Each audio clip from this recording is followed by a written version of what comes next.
ચાલો સરસ મજાનું ફૂલ બનાવો. અદબ. આપણે આપણા શરીરની સ્વચ્છતા રાખવી જોઈએ ને. રોજ સવારે ઉઠીને પછી હા પછી વોશરૂમ જાઓ ને તમે તો ત્યાંથી આવીને શું કરવાનું? હાથને ધોવા જોઈએ ને.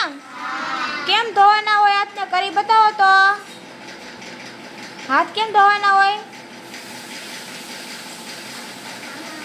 પછી રોજ માથામાં તેલ નાખી અને વાળને ઓળીને સરસ મજાના ઓળીને આવવા જોઈએ. અને આપણે ધૂળમાં રમતા હોઈએ તો ધૂળને માથામાં નખાય. તો આપણે આવી રીતે આપણા શરીરની સ્વચ્છતા રાખવી જોઈએ.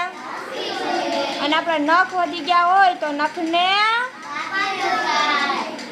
સરસ, વેરી ગુડ.